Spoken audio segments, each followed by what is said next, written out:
Hey everybody, it's Kenny Cummins here, or chilling with Kenny C, and my guest at this time to start off the evening, recording artist, talented musician. He's got new music on the way, and we actually had an interview scheduled for him last year, but we wasn't able to get that to happen.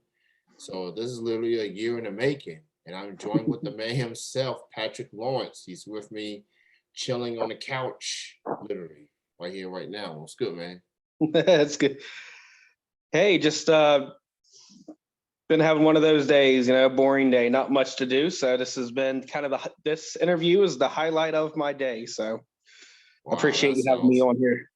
That's awesome. Anyone that says that my platform is the highlight of their day, that means I'm doing something right. So thank you for the kind words. No, no Great, problem. great to have you on. Let's go ahead and begin, man. How did you get into music? How did it start off for you? Well, I was in a juvenile institution when I was a teenager, and somebody gave me a guitar. And when I picked that guitar up, I just started learning some chords, and I knew right then I wanted to be a musician. So as far as um, music is concerned, who are some of the artists that have inspired you, whether it's mainstream artists or locally or independent artists? Who have inspired you as an artist? My biggest one is Dwight Yoakam. Okay. He is kind of the one of those artists I started liking for some reason. I started listening to him and just loved his music, and I just started writing songs that that kind of sounded like his when I was a kid, and then I guess kind of found my own style as I got older, and I kind of found my voice. And then I started, but he wasn't the only one. He was the major one. The other one was like Buck Owens, Chuck Mead from BR549. That's another. BR549 was kind of an outlaw country band. They were famous, but yeah, they were outlaw country. They kind of in like the 90s, 2000s, they kind of had that classic country feel to them. I'm definitely familiar with Dwight Yoakam. I tend to listen to the old country at my job, and his name always pops up. So that's a And Dwight legend right Yoakam's really cool because he does so many different styles. If you have a Dwight Yoakam album, you can hear a bluegrass album on a track, a country song on a track. The Baker, the Streets of Bakersfield was originally a Buck Owens song, but Dwight Yoakam sung it with Dwight Yoakam. One of the songs that helped get Dwight Yoakam, kind of going, and it kind of had that polka, kind of like a polka feel to it. It's like mixture between there. Yeah. country and polka. So you'd have a song like that. So you just had all these kind of styles on one CD, which was kind of unique. Which what made Dwight Yoakam an outlaw country singer because he didn't fit the Nashville style. He kind of had his own. He just kind of had all those mixtures of different sounds going on in one album that kind of made him unique. And that's kind of what I try to do. I don't try to keep everything like I do bluegrass. I do outlaw country. I don't try to. I would hate to say I'm just a bluegrass musician because I'm not. I try to do a mixture of a lot of things. I just do whatever. When I write a song, I just kind of do it whatever I feel kind of just fits that song. So even if it's like I got a song called Teardrops. I haven't recorded it ever, but it's kind of like in a doo-wop ballad, like a 50s or 60s kind of doo-wop ballad kind of feel, which I'm hoping to get that in a recording someday. It has my same voice, so it sounds like it's coming from me, but I would love to have that song on an album. It's different. Something tells me I'm gonna like that ballad just because of the doo-wop influence, that feel for it. So I'm very curious once about that song once it's released. So I like Yeah, the it kind of has doo-wop. an Earth Angel feel. If you ever heard a song Earth Angel, Yeah. that was kind of the inspiration. It doesn't sound like Earth Angel. I mean, you can see some similarities, of course, but it's a song all to itself. It's longer than Earth Angel, but that's where I got the. I was listening to Earth Angel one day because I'm a competitive writer. I'll hear a song I really like, and I'll say, I want to write a song similar to that I think that I think could be better. Even if it's not better, I just try to write a that's my way of thinking. So I'll sit down and write a song, and then I'll come up with something, that I think competes with that song. Yeah. Yeah, absolutely, man. So you, like many musicians, we're getting to the summer, people doing shows indoors, outdoors, especially weather's getting heated up and everything. Obviously, you got new music on the way. What else you have in the works as we approach the summer season? Well, my main focus right now is because currently I don't drive. I have some. I'm legally blind, so I'm in the process of building social media popularity, like really building up my Instagram, building up my TikTok, building up my Facebook. My Instagram is becoming the most successful because I got like 13.2 thousand followers. And then a lot of my posts now are starting to get anywhere between 90 likes. Some of my most recent stuff has over 100 likes. So I'm really starting to build my Instagram following. So I'm really trying to get my Facebook following catch up. I even started a Twitter. I'm not a big Twitter fan, so it's really hard for me to get into Twitter. But I got that. Even if I only have like 3 followers on it, I'm not so sure how I feel about Twitter, but it's there if I need it, for anything. So just working on my social media, and I'm thinking about starting another song here soon. I got so many songs to choose from that I've wrote, so I'm just trying to figure out what song. I have a few songs I'm thinking that I recorded back before I was on a record label that I got more resources now that I can make them sound better, make them sound more professional with the musicians and stuff that I have access to now. I'm thinking about redoing some, making them better. So a Trucker Man Blues, it kind of has like a blues honky tonk kind of feel to it. I'm going to redo that one. And I think I'm going to put some saxophone in it. Mm. And then I'm going to do another song that I haven't recorded before. I got like 5 songs I'm just trying to debate. I just had my guitar in my hand earlier, singing them all, and it's trying to figure out. Oh, it's such a hard decision. How do I choose? Do I want to do a bluegrass song? Do I want to do a country song? I've already did 2 bluegrass songs, so why don't I do a country song? So I'm thinking about having a country song to somehow like the whining steel guitar in it. Yeah. I have this song I wrote called "Tie on Her Door." The chorus is "She put my tie on her door." It's kind of I don't know if you remember on movies and stuff when a lady would invite a guy back to her room, they put his tie on the door. Well, that's kind of the song. At the end of the song, it's a play on words. You'll have to hear the song because it has like an ending that you didn't expect that to happen. So I'm thinking maybe recording that one, or one I wrote called Sore Fingers. It's about learning to play guitar, and it's really neat. It's a real happy song. So it's just kind of like I said, I could go through all the songs I'm debating on which ones I want to do because I got some that I'm just real excited about, but just trying to narrow it down to what I think would be a good fit after my last 2 songs. Yeah. So maybe something slower since my other 2 are fast. I mean, there's all kinds of things to consider. It's kind of like I got a bag full of candy and I can't figure out which one to eat. I've got so many options to choose from. Good analogy. Good analogy. Feeling a kid, you're looking at all the flavors and trying to figure out Mhm. which one intrigues you the most per se. Speaking of songs, I noticed you do have 2 songs on the platforms right now: the Storm song and Mother and Father. So you can listen to those songs on all the platforms.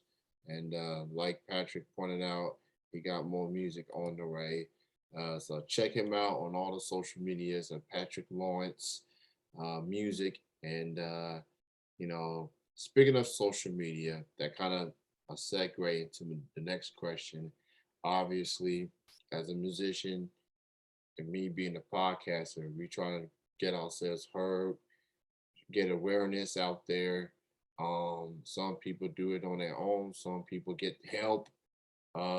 Obviously, you have Nashville Entertainment Weekly with Jill and TJ. They are some outstanding people. They really Yep, care I about love them. They've been great. They they really are good people.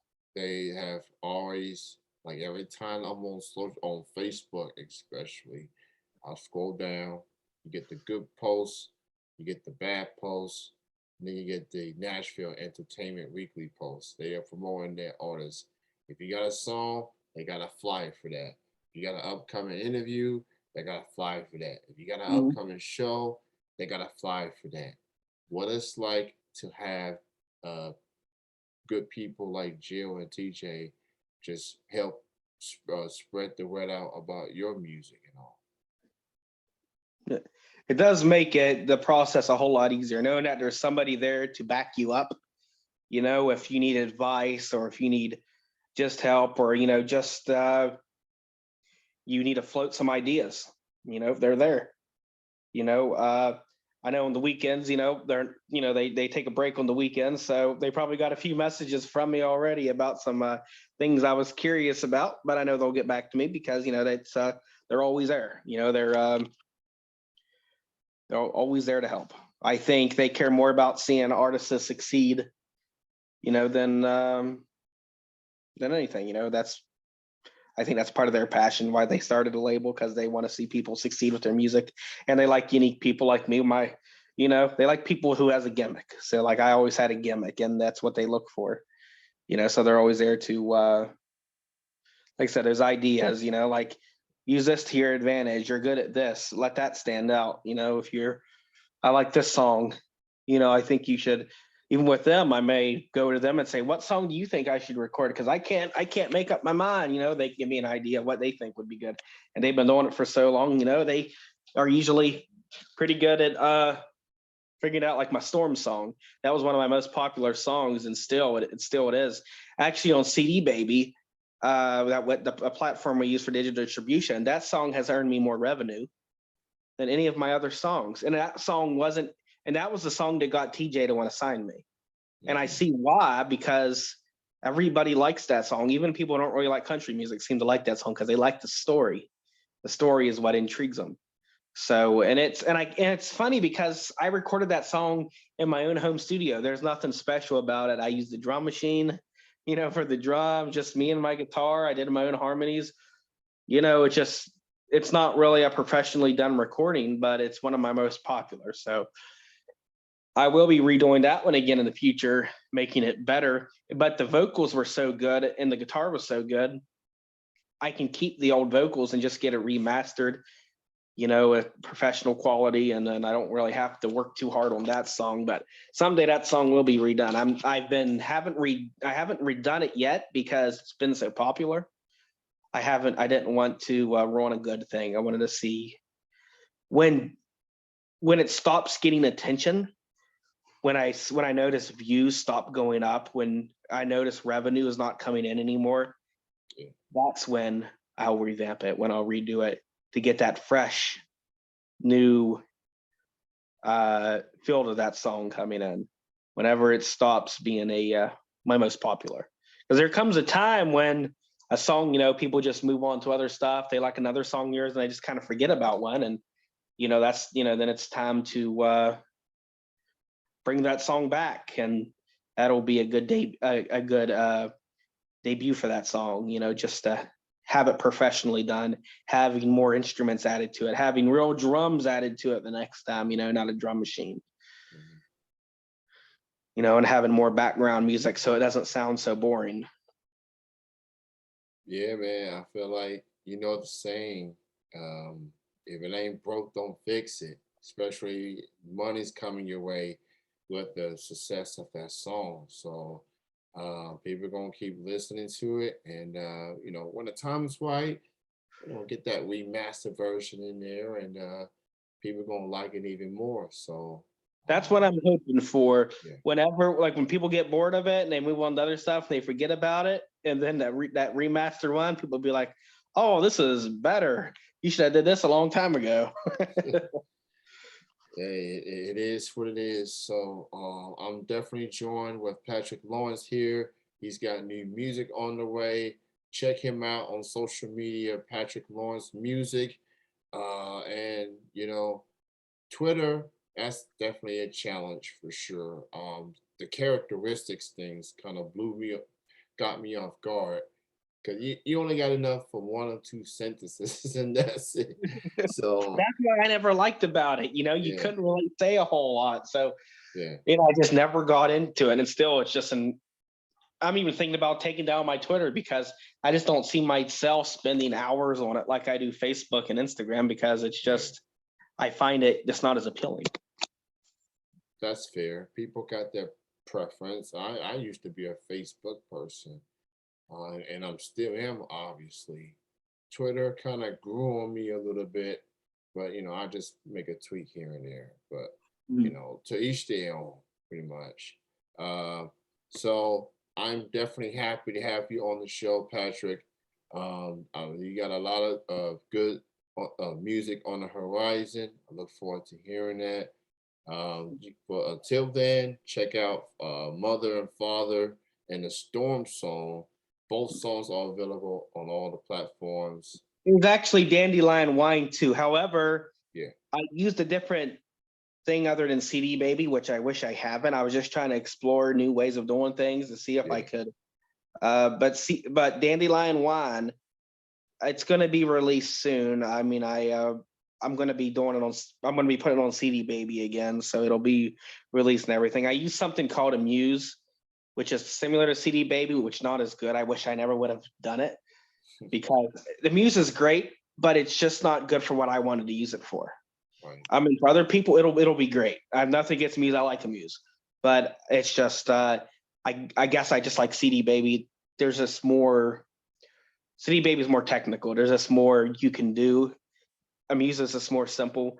So I decided not to go with Amuse, and I just took my release off, and I'm going to be putting it on CD Baby. So Dandelion Wine's a really good song, and I'm really hoping people like it. So it'll be released soon once I get it on. Once my release is completely taken down, and I'll be releasing it on CD Baby. So that song is great. It's one of my favorite songs, one of my favorite songs I've ever wrote. So I think it's going to be a big hit. It already has 2.1 thousand views on Instagram in the short amount of time that it's been up. It's been my quickest. It's been my only song that has got that much views in just a matter of months. So I think and people are liking it. So Awesome, definitely man. check that one out. Yeah, so check that out. City Baby. Look up Patrick Lawrence. All of his music will be there. Great having you on the show, Patrick. Thank you so much for your time. I look forward to hearing this new song and your future music down the road. Continuous success and everything, man. Thank you for your time. Yep. Thank you. All right, you have a good night, man. You too. All right. That was Patrick Lawrence.